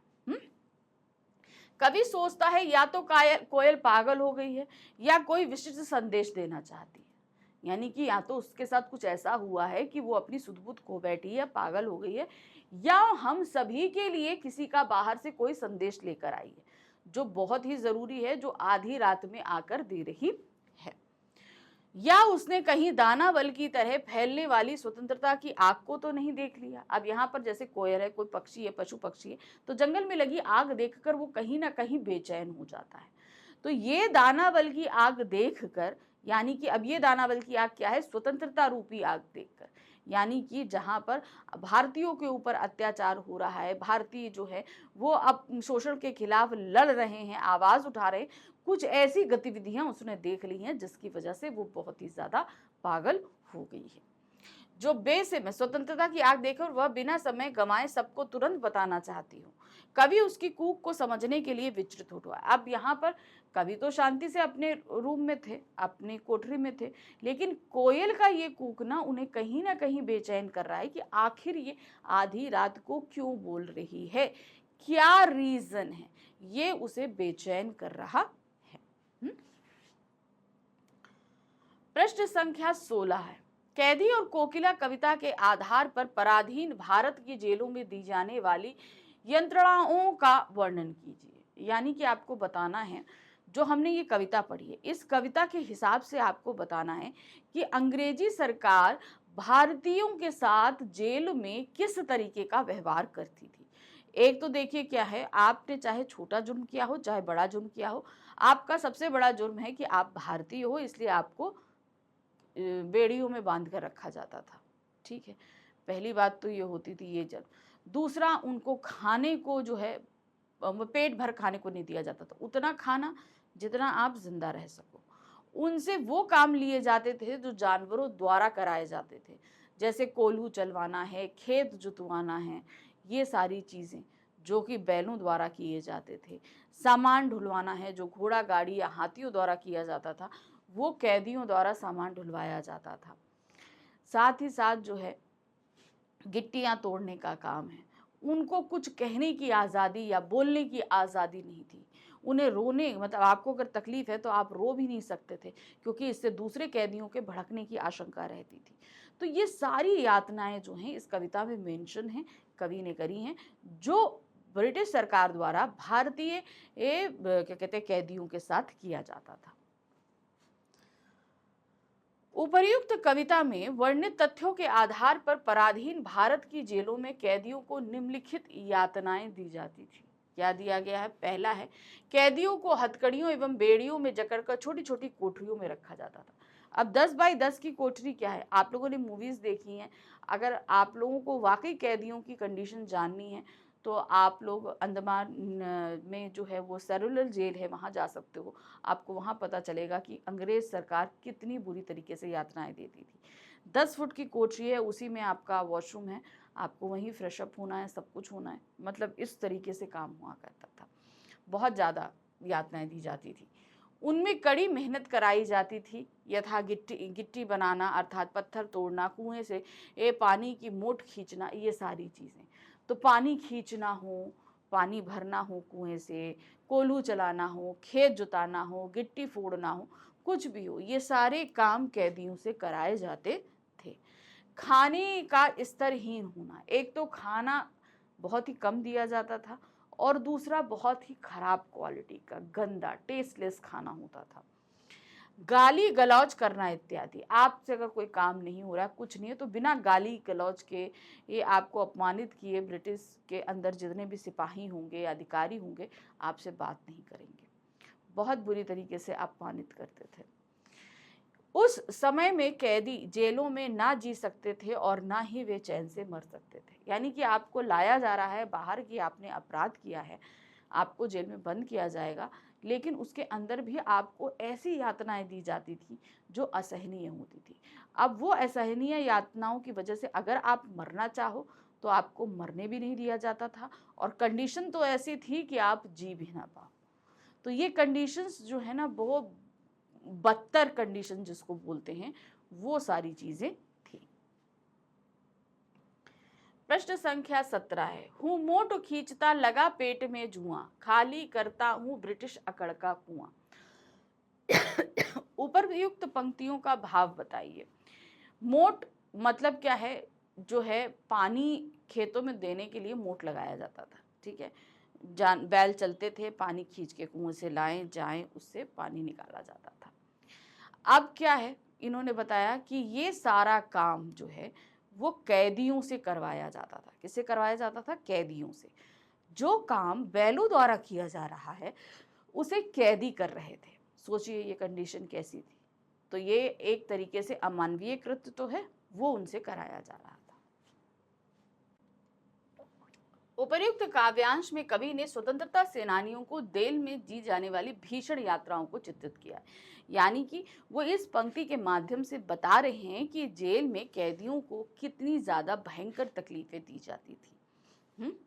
वे लिखते हैं कि अंग्रेजों के विरुद्ध स्वतंत्रता के लिए संघर्ष कर रहे जेल गए कैदियों के साथ अत्यंत बर्बर रवैया अपनाया गया था।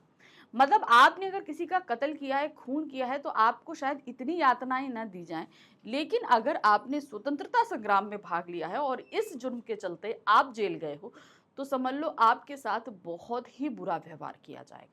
मतलब बुरा क्या, बर्बर व्यवहार, की जहां पर आप सिर्फ सांस ले सको, आप जिंदा रहो, ये कंडीशन हो, मगर बाकी आपकी हालत बद से बदतर कर दी जाती थी, ताकि वे अपना स्वाभिमान तथा देश के प्रति अपना अभिमान भूल अंग्रेजों का साथ दें।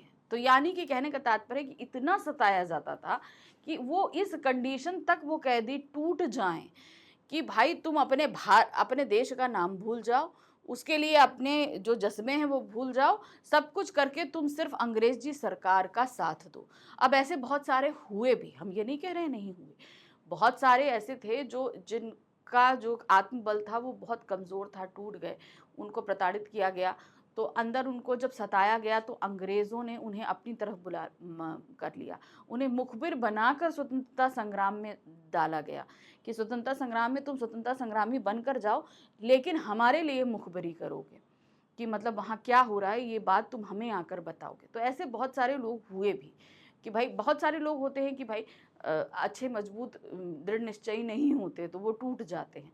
तो वही चीज़ उन्होंने बताया कि यहाँ पर ताकि वे अपना स्वाभिमान तथा देश के प्रति अपना अभिमान भूल अंग्रेजों का साथ दें। और ऐसा होता था, कईयों के साथ ऐसा हुआ भी है। परंतु हमारे वीर स्वतंत्रता संग्रामी अंग्रेज अधिकारियों की यंत्रणाओं को खुशी खुशी स्वीकार कर उनके घमंड को तार तार कर दिया। मगर बहुत सारे ऐसे हमारे हुए कैदी, अब जिसमें आप सबसे बड़ा नाम ले सकते हैं, वीर सावरकर हैं, भगत सिंह हैं, सुखदेव जी हैं, और इनके बाद ना जाने ऐसे कितने स्वतंत्रता सेनानी हैं जिनका नाम भी कहीं वर्णित नहीं है। उन्होंने जो है अंग्रेज सरकार की बर्बरता को सहा, मगर अपने देश के प्रति अपना कर्तव्य करना वो नहीं भूले। ठीक है, वो लड़ते रहे अंग्रेजों से मरते दम तक। आप चाहे जो कर लो, मगर हम अपनी भारत माता के खिलाफ किसी भी तरह की कोई गद्दारी नहीं करेंगे, ये उन्होंने दिल में ठान लिया था। प्रश्न संख्या 18 है, कवि माखनलाल चतुर्वेदी के स्मृति पटल पर कोयल के गीतों की कौन सी मधुर स्मृतियां अंकित है जिन्हें वह अब नष्ट करने पर तुली है। अब देखिए, कोयल को क्या है, हम लोग जानते हैं बहुत ही मधुर गायन के लिए, लेकिन इस समय जो कोयल है वो कूक नहीं रही है, वो कोयल बोल नहीं रही है, गीत नहीं गा रही है मधुर, वो लिटरली चिल्ला रही है। ठीक है, जिसमें कुछ भी मधुरता नहीं है। तो अब हम जैसे किसी को हम याद करते हैं, अब जैसे हमारे सामने भी अगर कोयल की बात करी जाए तो हमें उसका मीठा मीठा कूकना, उसका गाना वो याद आता है। तो अब हमारे स्मृति पटल पर कोयल की जो छवि बनी हुई है वो मधुर गायन के लिए बनी है। लेकिन अब कवि के सामने भी यही था, उनके दिमाग में, उनकी मेमोरी में जो है वो बहुत ही स्वीट एंड सॉफ्ट वॉइस के लिए हम कोयल को जानते हैं। ठीक है, लेकिन अब इस समय, प्रेजेंट समय में क्या है, कोयल चिल्ला रही है, लिटरली क्या कर रही है, वो चिल्ला रही है, चीख रही है। तो उनकी वो, अब वो क्या है, उनको तो ये सुनाई दे रहा है, तो उनके दिमाग में जो उसकी स्मृति बनी हुई थी वो कहीं ना कहीं वो मिटाने पर तुली है कि नहीं, वो मधुर गायन भूल जाओ, तुम ये सारी चीजें याद रखो। ठीक है, कवि के स्मृति पटल पर बाग बगीचों में आम के पेड़ पर बैठकर प्रायः दिन के समय अर्थात सुबह, दोपहर या शाम को गीत सुनाती कोयल का चित्र अंकित है। अब हम लोग भी जैसे गांव खेत में जाओ तो कोयल हमें वहां सुना ही दे जाएगी, बहुत अच्छे से बोलती सुना दे, तो हमारे दिलो दिमाग में वही आवाज उसकी बैठी है, जिसे अर्धरात्रि में बोलकर कोयल कवि की स्मृति में बसी मधुर यादों को नष्ट करने पर तुली। अब कवि को तो क्या है, वो प्यारी प्यारी कोयल की मधुर आवाज याद है, लेकिन इस तरीके से आधी रात को कोकती हुई जो कोयल है वो उनकी उन मीठी यादों को मिटान रही है। कवि को अर्धरात्रि की कोयल की कूक हुक लगती है। कूक का मतलब होता है बोलना प्यारा, कोयल की कूक बोलते हैं। हुक मतलब होता है दर्द भरी, तकलीफ भरी, वेदना भरी जो आवाज होती है वो इस समय सुनाई दे रही है, क्योंकि उसकी यह कूक वेदनापूर्ण है। वेदनापूर्ण मतलब क्या है, तकलीफ से भरी हुई है। उसे कोयल का असमय कूकना विचित्र लगता है, जो उसे चिंता के सागर में डुबो देता है। तो कवि को कहीं ना कहीं ये लग रहा है कि भाई असमय बोल रही ये कोयल किसी खास वजह से बोल रही है, और वो खास वजह जो है वो ये जानना चाहते हैं। इसीलिए कवि चिंतित है कि आखिर इतनी रात को तुम क्यों बोल रही हो, क्या कारण है। हाँ, प्रश्न संख्या 19 है, कैदी और कोकिला कविता में कवि ने हथकड़ियों को गहना क्यों कहा है। जैसे मैंने बताया, आपको अभी बताया कि वो हथकड़ियां उनको स्वतंत्रता सेनानी होने के नाते ब्रिटिश सरकार ने पहनाई थी, ठीक है। लेकिन ये काम ब्रिटिश सरकार के लिए जरूर गुनाह था, लेकिन हम भारतीयों के लिए ये बहुत गर्व की बात थी कि हम अपनी मातृभूमि के लिए कुछ कार्य कर रहे हैं। और इसके लिए अगर हमें ये हथकड़ियाँ पहनाई जाती हैं तो इन्हें हम गहना समझकर पहनते हैं, अर्थात ये हमें सजावट, हमारे शरीर को आकर्षक बना रही है, हमारी ये सजावट है। और दूसरा, ये हमारी समृद्धि को बता रहा है, हमारी संपन्नता को बता रहा है कि हमारे अंदर इतनी हिम्मत है कि हमने अंग्रेज सरकार की नाक में दम कर दिया कि उसने आज मुझे ये हथकड़ियाँ पहनाई हैं। कवि ने हथकड़ियों को गहना कहा है क्योंकि कवि चोर, डकैत या अन्य कोई जघन अपराधी नहीं है, अपितु वह देश की स्वतंत्रता के लिए तत्कालीन शासन से संघर्ष एक वीर सिपाही है, जो अपने देश के लिए अपना सर्वस्व लुटाने को तत्पर है। यानी कि क्या, हम अपने देश के लिए सब कुछ लुटाने के लिए तैयार है। अपनी मातृभूमि की स्वतंत्रता के लिए आवाज उठाना और उसके लिए जेल जाना अपमान नहीं, सम्मान की बात है। जाहिर सी बात है, अगर अपने देश के लिए हम काम करते हैं तो ये हमारे लिए सम्मान की बात है। किसी दूसरे देश के लोगों को अगर इसके लिए मिर्ची लगती है तो लगे, उनके लिए अपमान होगी, पर हमने तो अपने देश के लिए अच्छा काम किया है, ये सम्मान की बात है। अतः उसने हथकड़ियां पहन रखी हैं, उन्हें वह गहनों की संज्ञा दे रहा है कि ये हथकड़ियां नहीं, गहना है। क्यों? क्योंकि ये कहीं ना कहीं मुझे सुशोभित कर रहा है और साथ ही साथ मेरे वैभव यानी मेरे कार्य को दर्शा रहा है कि मैंने अपने देश के लिए काम किया है। ये मेरी वैभवशाली प्रवृत्ति, संपन्नता को दिखा रहा है। प्रश्न संख्या 20 है, क्या दिया है, तेरे गीत कहावे वह रोना भी है मुझे गुनाह, तेरी देख विषमता तेरी मेरी बजा रही तिस पर रणभेरी। उपयुक्त पंक्तियों का काव्य सौंदर्य स्पष्ट कीजिए। अब इन्होंने क्या बताया है कि भाई देखो हम दोनों में कितना अंतर है ना। क्या है, देखो हम दोनों में कितना अंतर है। तुम जो है, तुम गीत गाती हो, सब उसको जो है तुम्हारी वाहवाही करते हैं, तुम इतना मधुर गाती हो, और मैं यहाँ पर अगर रोना भी चाहूँ, मेरा रोना भी मुझे गुनाह, क्योंकि मुझे यहाँ पर रहकर रोना भी मना है। ये भाव है, सीधे सीधे वो बता रहे हैं। इसके अंदर भाव निकल कर आता है कि कोयल जो आधी रात को इतना चिल्ला रही है, वो जो है पूरी तरीके से आज़ाद है उसमें, और कैदी जो कि कैद है, हमारे कवि जो कैद हैं, उन दोनों में कितनी विभिन्नता है। उसके बावजूद भी जो है तुम इतना चिल्ला रही हो, और मैं यहाँ अगर रोना चाहूँ तो इसकी भी मनाही है, ठीक है। तो इसमें दो चीज़ें मैं आपको पहले भी काव्य सौंदर्य बना चुकी हूँ कि इसमें आता है भाव सौंदर्य और शिल्प सौंदर्य, दो चीज़ें आती हैं।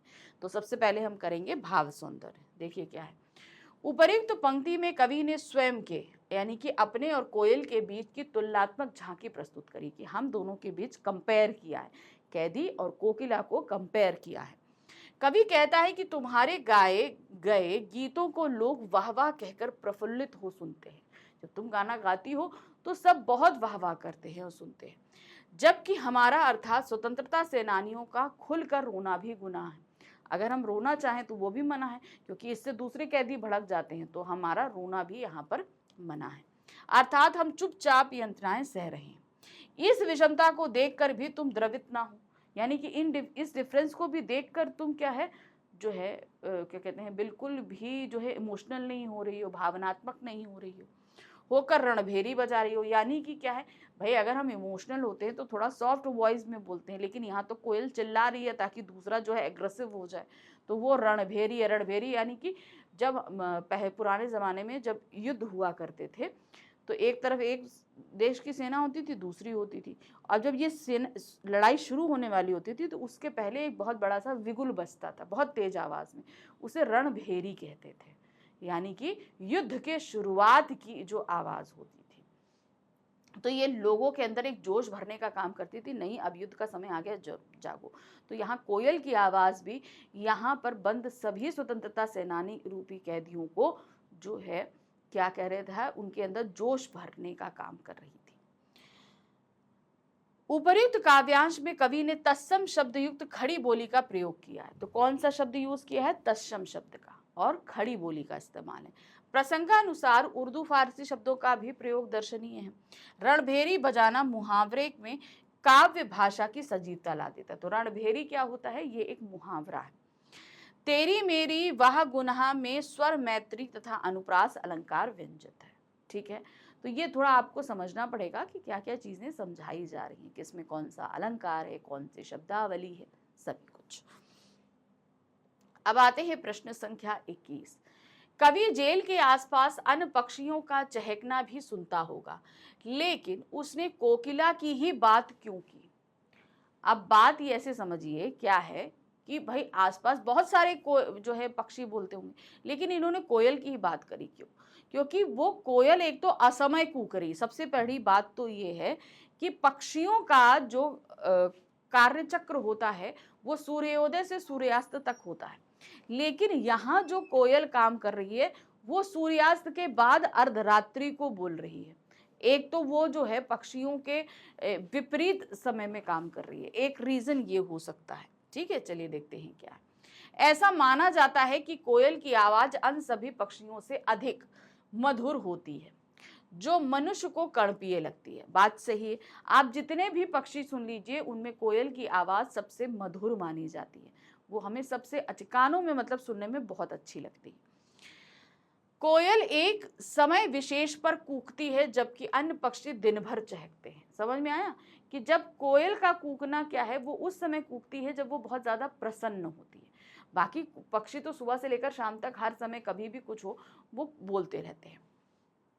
अतः कोयल का असमय कूकना कवि को अपनी ओर आकर्षित कर रहा है। तो सबसे बड़ा रीजन मैंने कहा क्या बताया कि जो समय है, जिस समय वो बोल रही है, वो कहीं ना कहीं कवि के लिए आकर्षक करने का टाइम, कि भाई आखिर इस समय वो क्यों बोल रही है, क्या रीजन है, ये समय तो उसके बोलने का नहीं है, तो वो ऐसा क्यों कर रही है। कोयल असमय कूककर उस विशिष्ट संदेश यानी कि भारतीय जनमानस तक पहुंचाना चाहती है। तो कोयल जो है वो स्वतंत्रता का संदेश, स्वतंत्रता के चलते जो कैदी अंदर बंद हैं, कहीं ना कहीं निराश हो गए हैं, उनको जगाने के लिए जो है कोयल इस तरीके से आधी रात को कूक रही है। ब्रिटिश शासन के अत्याचार से वह भी आहत है। तो मतलब अब यहाँ पर एक तरीके से आप देखिए कि ब्रिटिश शासन इतना ज्यादा अत्याचार कर रहा है कि पशु पक्षियों को भी इसका ज्ञान हो रहा है धीरे धीरे। उसे उन अत्याचारों के समक्ष समय बोध नहीं रहा है।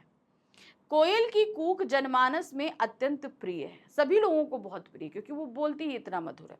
अतः कवि ने अपना संदेश भारतीयों के बीच पहुंचाने के लिए भारतीय जनमानस के अत्यंत प्रिय आवाज को अपनी कविता का माध्यम बनाया। मैं ये कह रही हूँ कि अगर मान लो सच में ये चीज ना हुई हो कि कोयल आधी रात को बोली हो, लेकिन जो है अगर उसे प्रतीकात्मक तौर पर भी बोला गया है तो सिर्फ इसलिए रखा गया है प्रतीकात्मक तौर पे क्योंकि कोयल जो है मधुर आवाज वाली है, सभी लोगों को बहुत प्रिय है सुनने में। तो जब कोई प्रिय अप्रिय बात करता है तो लोग उसकी तरफ जल्दी आकर्षित होते हैं। तो वो उसकी आवाज जो है सभी को आकर्षित करने के लिए है। उसी जगह अगर वो बहुत ही बुरी तरीके से बोलती है तो बाकी सभी लोग बहुत ही आसानी से उसकी तरफ आकर्षित होंगे। वही इसीलिए उन्होंने उसे अपना माध्यम बनाया है। प्रश्न संख्या 22। अंग्रेजों ने कवि को बौद्धिक रूप से अशक्त करने का प्रयास क्यों किया और कैसे? अब यहाँ पर बौद्धिक रूप से भाई कवि हैं, लिखते हैं, ठीक है, लेकिन क्या है उनको जेल में बंद करके इतनी प्रताड़ना देने का काम ये है ताकि वो बौद्धिक रूप से टूटें। इसका रीजन ये है कि जो हम काम करते हैं उससे कहीं ज्यादा कलम असर करती है। कलम से अगर आप कुछ अच्छा लिख दो तो वो लोगों को भड़काने का काम बहुत जल्दी करती है। इसलिए कहते हैं ना, अगर आपके हाथ में कलम की ताकत है तो उसको बहुत सोच समझ कर इस्तेमाल करना चाहिए। उससे आप जो है समाज में शांति ला सकते हैं, ठीक है। दूसरी तरफ अगर आप उसका गलत इस्तेमाल करते हैं तो समाज में दंगा भी भड़का सकते हैं, दोनों काम हो सकते हैं। तो यहाँ पर कवि के पास जो है वो बौद्धिक शक्ति ज्यादा थी, इसलिए उन्होंने उसी शक्ति को कमजोर, शारीरिक शक्ति भले ना हो लेकिन बौद्धिक शक्ति उनके पास बहुत थी, इसलिए अंग्रेजों ने उसी पर प्रहार करने का पहले सोचा। अंग्रेजों की दृष्टि में आजादी की मांग करना सबसे बड़ा अपराध था। बात सही है भाई, वो तो भाई साम दान दंड भेद से 200 सालों से हमारे ऊपर राज कर रहे थे ना, लेकिन और ये भी नहीं था कि वो उसे छोड़कर कभी जाना चाहते, वो इतना उनके खिलाफ जो है संघर्ष किया गया कि आखिर एक कंडीशन ऐसी आई कि उन्हें छोड़कर जाना पड़ा। वे इसे राजद्रोह से कम नहीं समझते थे। ऐसे क्रांतिकारियों का दमन करने के लिए वह तरह तरह के हथकंडे अपनाते थे। जो लोग स्वतंत्रता संग्राम में भाग लेते थे उनका दमन करने के लिए वो मतलब कहते हैं ना, आपके ऊपर बर्बरता करने की हर इंतहा को पार कर जाते थे, बस आपको किसी भी तरीके से तोड़ देना है। कवि, लेखक एवं विचारशील लोगों के साथ वे इस तरह अत्याचार करते थे कि बौद्धिक रूप से कमजोर या अशक्त हो जाएं और उनकी वैचारिक क्षमता शून्य हो जाए। जैसे मैंने कहा ना कि जिन लोगों के पास कलम की ताकत होती है वो लोग शारीरिक बलिष्ठ लोग से भी कहीं ज्यादा ताकतवर होते हैं, क्योंकि कलम जो है वो जहां बहुत सारे लोगों को जो है इंकरेज कर सकता है किसी काम करने के लिए, वहीं वो जो है दंगा भड़काने का काम भी बहुत स्वतः कर सकता है। तो अंग्रेजों को ये चीज पता थी कि ये लोग बौद्धिक लोग हैं, जो लेखक होते हैं, विचारशील लोग होते हैं, कवि होते हैं, अगर इन लोगों को हम इतनी सी भी छूट दे देंगे तो क्या होगा ना, ये बहुत बड़ी संख्या में लोगों को भड़का सकते हैं। अब उसी इसलिए कारण क्या था ना, जब अंग्रेजी शासन था तो प्रेस पर पूरी तरीके से रोक थी। कवि और लेखक भी नाम बदल बदल कर लेखन कार्य किया करते थे, डायरेक्टली उनका कुछ, क्योंकि अगर किसी कवि ने या किसी लेखक ने डायरेक्टली अंग्रेजों के खिलाफ लिख दिया ना, तो उस कवि या लेखक को तो बंदी बना लिया जाता था, भयंकर से भयंकर सजा दी जाती थी, और इसके अलावा उसकी जितनी भी कृतियां थी उन सभी को जला दिया जाता था, ये काम होता था, ठीक है ना। तो इसलिए वो ऐसे बौद्धिक लोगों को तोड़ने के लिए बहुत ज्यादा काम करते थे, क्योंकि इनसे इन्फ्लुएंस होकर बहुत बड़ी संख्या में लोग विद्रोह कर सकते थे। तो इनकी वैचारिक क्षमता को शून्य करते थे, यानी कि इनको बौद्धिक रूप से तोड़ते थे। उन्होंने कवि को जेल में उस कोठर में बंद कर दिया था जिसमें डाकू, चोर, लुटेरे, बटमार आदि बंद थे। वे लोग जिनकी प्रवृत्ति ही आक्रामक है, जो आतंकी टाइप के लोग हैं, उन लोगों के साथ बंद किया था। मतलब थोड़े से नॉर्मल लोगों के साथ बंद करते तो कैदी उन सभी को बहुत जल्दी इन्फ्लुएंस कर लेते, लेकिन इन लोगों को इन्फ्लुएंस करना इतना आसान उनके लिए नहीं था। ऐसे में कवि को विचार विमर्श करने के लिए ऐसे लोग मिलते थे जो चोरी, छीना, झपटी से आगे एक ही बात सोच ही नहीं सकते थे। इस तरह वे कवि को बौद्धिक रूप से अशक्त करने का प्रयास करते थे, यानी कि वो अपनी, आप कहते हैं ना, आपकी बुद्धि कब बढ़ती है, आप बुद्धि को जितना बांटोगे आपकी बुद्धि उतनी बढ़ेगी। सिंपल सी बात है, आप ज्यादा से ज्यादा ज्ञान अर्जित कर रहे हो तो उतना ही चीजें आप दिमाग को इस्तेमाल करो, उन विचारों को बांटो। लेकिन वहां विचार बांटने के लिए था कौन? चोर थे, डाकू थे, ये सारे थे। अब उनके साथ अगर आप विचार बांटोगे तो उनकी दिमाग की गली तो वहीं जाके बंद हो जाएगी, हाँ मुझे इससे कितना फायदा होगा, मुझे यहाँ से कितना धन मिलेगा, क्योंकि वो इसी कृत्य के लिए वहां बंद है, वही उनका काम है। तो वो उनका दिमाग उस एरिया में जाकर बंद हो जाता था, वो और उससे आगे अब चोर, धन और चोरी, धन, डाके के अलावा कुछ सोच नहीं सकते थे। अपना देश तो गया बहुत पीछे, वो देश के बारे में तो सोचने का छोड़ ही दीजिए। प्रश्न संख्या 23 है, कवि को जेल क्यों भेजा गया था, अपनी कल्पना के आधार पर बताइए। हमने जो ये पढ़ा है कि उन्होंने भारतीय स्वतंत्रता संग्राम में भाग लिया था, जिसके चलते अंग्रेजों ने उन्हें जेल में डाला था, हम यही जानते हैं ना। तो देखिए क्या है, स्वतंत्रता सभी को प्रिय होती है, कवि भी स्वतंत्र रहना चाहता था। अब भाई उस समय स्वतंत्रता की लहर ही चल रही थी, सभी स्वतंत्रता के लिए संग्राम कर रहे थे।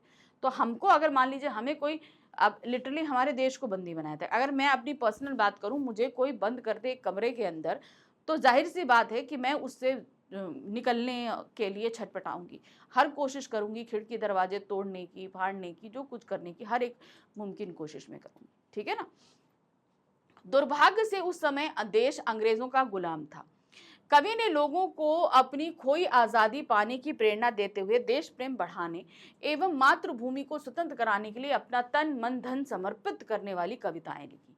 ऐसी कविताएं लिखी ताकि जो है, अब कवि तो लेखक है, कवि कवि हैं भाई हमारे माखनलाल चतुर्वेदी, तो अब वो इसी के जरिए तो काम करेंगे। अब वो ऐसी कविताएं लिखेंगे, ऐसे लेख लिखेंगे ताकि लोग पढ़ें और देश की स्वतंत्रता के लिए अपनी जान देने के लिए तत्पर हो जाए, देश की स्वतंत्रता के लिए आगे काम करें। उन्होंने कवि को ऐसी कविताएं लिखने से मना किया होगा, पर स्वाभिमानी कवि ने मौखिक रूप से लोगों में देश प्रेम जगाने और स्वतंत्रता की ये चिंगारी भड़काने का काम किया होगा। इससे क्रुद्ध अंग्रेजों ने कवि को जेल में भेज दिया। तो हमने क्या पढ़ा कि भाई उन्होंने स्वतंत्रता आंदोलन में भाग लिया, लेकिन कवि बेसिक तौर पे क्या है, लेखन कार्य करते हैं। तो उन्होंने अपने लेखन के जरिए ही लोगों को जो है स्वतंत्रता संग्राम के प्रति आकर्षित करने का कार्य किया होगा, जाहिर सी बात है। तो अंग्रेजों को ये बिल्कुल पसंद नहीं थी। अब इसका एक हम आपको उदाहरण पहले भी दे चुके हैं, बताते हैं। जैसे मुंशी प्रेमचंद जी हैं। मुंशी प्रेमचंद जी का असली नाम ये नहीं है। उनका असली नाम क्या है? प्रेमचंद जी की कहानियां तो आप बहुत पढ़ते हैं ना, लेकिन उनका ये असली नाम नहीं है। उनका जो माँ बाप द्वारा रखा गया असली नाम है वो है धनपत राय। ठीक है। अब उन्होंने जब लेखन कार्य शुरू किया तो देश में स्वतंत्रता की लहर दौड़ रही थी। उन्होंने भी देखा कि भाई हमें भी अपने देश के लिए काम करना चाहिए, तो उन्हें अपने लेखों में इस बारे में लिखना शुरू किया। अंग्रेजों ने मना किया। ठीक है। तो उन्होंने क्या किया, इसमें एक बहुत चतुराई का काम किया। एक तो उन्होंने जो भी कहानियां लिखी वो डायरेक्टली अंग्रेजों को लेकर नहीं लिखी, इनडायरेक्टली। जैसे आप लोगों ने पढ़ी दो बैलों की कथा। दो बैलों की कथा, एक क्रांतिकारी था, एक अहिंसात्मक स्वतंत्रता सेनानी था, जिसमें हीरा और मोती के रूप में था। झूरी का घर हमारा देश था। गया जो है, गया हो या कांजी हौस वाले लोग हों, चाहे वो दढ़ियल बधिक हो, सभी क्या थे, वो अंग्रेजों के प्रतीक थे। उनसे लड़ाई लड़ के स्वतंत्रता की वापस वो लोग झूरी के घर आ जाते हैं। ये ठीक है ना, पूरी लड़ाई स्वतंत्रता आंदोलन पर जीती। तो प्रेमचंद ने इस तरह की इनडायरेक्टली अंग्रेजों पर प्रहार करने वाली कहानियां लिखी। अब चूंकि क्या हुआ कि दो धनपत राय से लिखते थे तो लोग उनको तुरंत अंग्रेज सरकार पकड़े, तो उन्होंने हिंदी में जब जब लेखन कार्य किया मुंशी प्रेमचंद के नाम से किया, और वो उर्दू में भी लेखन कार्य करते थे तो वो नवाब राय के नाम से काम किया करते थे, नवाब राय के नाम से लिखा करते। तो इसलिए अंग्रेजों की पकड़ में वो जल्दी आते नहीं थे। तो ये चीज थी कि लेखकों को, कवियों को उस समय पूरी तरीके से बंदिश थी, प्रेस के ऊपर बंदिश थी। आप अंग्रेजों के खिलाफ ना कुछ लिख सकते थे, ना छाप सकते थे, ना बोल सकते थे। ठीक है। प्रश्न संख्या 24 है, मरने भी देते नहीं तड़प रह जाना है के आलोक में बताइए कि अंग्रेज कवि के जैसे कैदियों को मरने भी नहीं देते थे, क्यों? क्योंकि भाई ये कवि, ये जो होते हैं, ये समाज में एक सम्माननीय दर्जा रखते हैं। अगर ये लोग इस प्रताड़नाओं के साथ मर जाएंगे तो समाज में कहीं ना कहीं किसी न किसी तरह का आक्रोश फैल जाएगा और अंग्रेजों के खिलाफ एक बहुत भयंकर विद्रोह हो जाएगा। इसीलिए इन लोगों को सताते ऐसा था कि भाई उन्हें पेट भर खाना नहीं देते हैं, इतना खाना देते हैं कि भाई वो जीवित रहे। ठीक है। और मरना चाहें तो मरने नहीं देते थे, क्योंकि भाई मरने से बातें बिगड़ सकती थी। पराधीन भारत की जेलों में बंद स्वतंत्रता सेनानियों और क्रांतिकारियों पर अंग्रेज तरह तरह के अत्याचार करते थे। उन्हें बैलों की जगह कोलू चलाने और मोट खींचने जैसे काम करने को विवश कर देते थे। ऐसे कठोर शारीरिक श्रम के बाद भी उन्हें पेट भर खाना नहीं दिया जाता था और न मरने देते थे। कवि जैसे कैदियों को न मरने देने का कारण यह था कि क्रांतिकारी एवं स्वतंत्रता सेनानी उनके कार्यों से प्रसिद्ध एवं लोकप्रिय हो जाएंगे। भाई अगर वो अपने देश के लिए कार्य कर रहे हैं, अगर वो मर गए तो सबसे पहले वो लोकप्रिय और प्रसिद्ध हो जाएंगे कि अपने देश के लिए जान दी, और ऐसे एक एक के मरने पे 10 खड़े हो जाएंगे, तो उनके विद्रोह को दबाना और मुश्किल हो जाएगा। इसलिए वो यातनाएं तो देते थे, मगर ये ध्यान रखते थे कि ये व्यक्ति मरने ना पाए। जेल में इनकी मृत्यु होने पर भारतीय जन आक्रोश भड़क सकता था, यानी कि बहुत बड़ी तादाद में जो है वो विद्रोह हो सकता था, जिसे अंग्रेज सरकार को संभालना मुश्किल हो जाता, जिसे नियंत्रित करना कठिन हो जाता था। ऐसे में उनके विरुद्ध घृणा का वातावरण बनाने का भय था। उन्हें यह था कि अगर ये मर जाएंगे तो कहीं ना कहीं एक ऐसा माहौल पैदा हो जाएगा जिसको कंट्रोल करना अंग्रेज सरकार के लिए मुश्किल हो जाएगा। क्योंकि भाई अंग्रेज तो कुछ तादाद में, हम कह रहे हैं कि 1-2 लाख लोग आए होंगे भारत पर सत्ता काबिज करके लेकिन यहाँ तो भारतीय जनसंख्या करोड़ों में थी ना। तो फिर अगर वो करोड़ों जनसंख्या विद्रोह कर उठेगी तो कुछ लाख सैनिक कैसे उसको दबा पाएंगे? तो इसलिए वो मतलब आग क्या कहते हैं ना, एक कर्म होता है, ऐसा करते थे और साथ में बौद्धिक रूप से भी सोचते थे कि ऐसा कोई काम ना हो जिससे बहुत बड़ा विद्रोह खड़ा हो जाए। प्रश्न संख्या 25 है, कैदी और कोकिला कविता के आधार पर कोयल और कवि की स्थिति में अंतर स्पष्ट कीजिए। भाई कोयल आजाद है, कवि कैदी है। कोयल मधुर गीत गाती है, कवि को यहाँ गाना भी मना है। वो हरी डाल पर बैठी है, ये 10 भाई 10 की कोठरी में बैठे हैं। तो मतलब कहने का तात्पर्य है इन दोनों के बीच बहुत ज्यादा अंतर है, ठीक है। लेकिन जो एक समानता है, अगर आपसे समानता पूछी जाए तो समानता है कि दोनों ही जो है परतंत्र भारत का हिस्सा हैं, दोनों ही अंग्रेजों की अत्याचार को देखकर दुखित हैं। ये समानताएं हैं। कोयल और कवि की स्थिति में अंतर यह है कि कोयल हरी हरी भरी डालियों में कूक कूक कर लोगों का ध्यान खींच रही है, जबकि कवि की किस्मत में जेल की काली कोठरी लिखी है। कवि क्या है, वो जेल की काली कोठरी में बंद है। कोयल आजादी से आकाश में उड़ती फिर रही है, जबकि कवि की दुनिया इस 10 फुट की कोठरी में सिमट कर रह गई। उन्हें क्या है, 10 बाई 10 की कोठरी में रखा गया है। कोयल के गीतों पर लोग वाहवाह कर उठते हैं, जबकि कवि का रोना भी अपराध है। कोयल गीत गाती है, चूंकि वो मधुर गायन करती है, इसलिए उस पर सभी लोग वाहवाह करते हैं। लेकिन यहाँ पर कवि क्या है, अगर रोता भी है तो वो भी उसकी मनाही है। तो देखा, ये रहा हमारा कैदी और कोकिला अध्याय। इसमें क्वेश्चंस ज़्यादा थे, इसे समझाने में भी समय लगा, लेकिन आप एक बार समझ जाओगे तो अपने हिसाब से लिखना आपके लिए आसान हो जाएगा। इसीलिए मैं हर आंसर को डिटेल में या उसके आसपास की सारी स्टोरीज के साथ आपको समझाती हूँ, ताकि आपके दिमाग में वो सारी चीज़ें बैठें और आप अच्छे से इनका आंसर दे पाओ। ठीक है, चलिए, तो कैदी कोकिला पार्ट खत्म हो गया और अब हम बढ़ चले हैं अपने नेक्स्ट चैप्टर ग्रामश्री की तरफ। बढ़ेंगे अगले वीडियो में, जिसमें हम देखेंगे ग्रामश्री अध्याय के मोस्ट इंपॉर्टेंट क्वेश्चंस। इस चैप्टर को अच्छे से पढ़ के रखिएगा, तो फिर आंसर्स करना हमारे लिए आसान होगा। ठीक है, मिलते हैं अगली बार। Thank you for watching, bye bye.